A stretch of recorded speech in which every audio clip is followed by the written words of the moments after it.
할렐루야, 예수님의 사랑으로 성도 여러분을 사랑합니다. 독일에서 사역할 때 한인교회였지만 많은 외국 성도님들이 교회에 출석하셨습니다.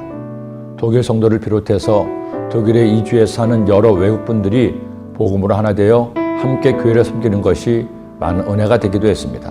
한 번은 그분들의 국적을 살펴보니 16개국, 한국까지 하면 17개국의 다양한 국적의 성도님들이 순복음의 이름으로 하나 되어 뜨겁게 기도하고 성령 충만한 은혜를 나누었습니다. 한 가정은 남편은 나이지리안이고 아내는 모로코인이요, 자녀는 독일에서 태어나 독일 아이로 자라나기도 했습니다. 그 중에 한 독일 가정이 있었습니다. 주일날 부부가 꼭 함께 교회에 출석하셨는데 그분들이 입은 옷이 일반 옷이 아니었습니다. 마치 독일 귀족이나 입을 법한 옷에 예술적인 패션 감각도 탁월하신 분이었습니다. 자녀들도 자주 교회에 오기도 했는데 그분들을 보면서 무엇을 하시는 분인가 못내 궁금했습니다. 그런데 어느 날 자신들의 가정에 신방을 와달라고 부탁을 해서 신방을 가게 되었습니다. 신방을 갔는데 저는 그분들의 집을 보고 깜짝 놀랐습니다. 옛 유럽의 대저택 같은 집이었기 때문입니다. 이제까지 그렇게 큰 집은 가본 적이 없었습니다. 예배를 드리고 자신의 작업실을 보여주겠다고 해서 작업실에 가보니 그곳에는 보석들이 즐비했습니다. 하시는 말씀이 이전에는 시내에서 보석상을 하시면서 직접 보석 세공을 했는데 이제는 가게는 접고 집에서 주문받은 작품만 제작하신다는 것이었습니다. 집은 귀족이었던 부모로부터 물려받은 집이라고 했습니다. 그래서 뭔가 달랐구나 하는 생각을 하게 되었죠. 그런데 그 후로도 그분들을 오래 뵈면서 받은 은혜가 있습니다. 사는 것과는 달리 굉장히 검소했습니다. 그리고 겸손했습니다.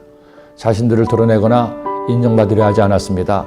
항상 예배의 자리에 나와 하나님을 예배하고 말과 태도에서 거룩한 삶을 살기 위해 최선을 다하셨습니다. 많은 한국 성도님들이 계셨고 여러 외국 성도님들도 계셨지만 그분들은 누구보다도 진실한 삶을 살기 위해 노력하시는 것을 보고 많은 은혜를 받았습니다. 우리가 예수님 때문에 구원받아 하나님의 자녀가 되었습니다. 죄인의 신분을 벗어나 의인의 신분으로 거듭나게 되었습니다. 믿음으로 의인이 된 우리는 이제 의인답게 살아야 됩니다. 거룩하게 살아야 합니다.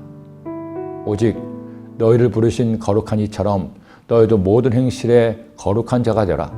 기록되었으되 내가 거룩하니 너희도 거룩할지니라 하셨느니라. 의인은 더 이상 죄를 친구 삼으면 안 됩니다. 의인이 되었음에도 죄인과 같이 미워하고 싸우고 욕심을 부리며 쾌락을 쫓아 살면 안 됩니다. 의인이 되었으니 이제 의인답게 살아야 합니다. 그렇다면 어떻게 사는 것이 의인답게 사는 것일까요?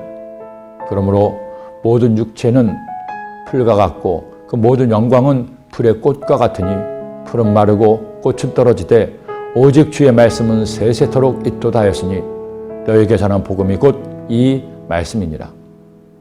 우리 육체는 풀과 같이 시들고 마릅니다. 하지만 하나님의 말씀은 영원해서 나의 인생마저 영원으로 이끌어줍니다. 그러기에 그리스도에는 지금만 생각하고 찰나를 위해서만 살면 안 됩니다. 성도는 하나님의 자녀가 되었으니 영혼을 꿈꾸고 영원한 삶을 위해 지금 살아내야 합니다. 어떻게? 하나님의 말씀을 날마다 묵상하고 말씀대로 사는 것. 이것입니다. 성도 여러분, 오늘도 이렇게 살지 않겠습니까? 기도드립니다. 하나님, 우리의 육체는 마르고 풀처럼 시들지만 하나님 말씀은 영원한 것을 깨달았습니다. 그 말씀처럼 살아서 하나님의 자녀답게 살고 하나님의 은혜를 얻는 저희들의 삶이 되게 하여 주옵소서. 예수님의 이름으로 기도드립니다.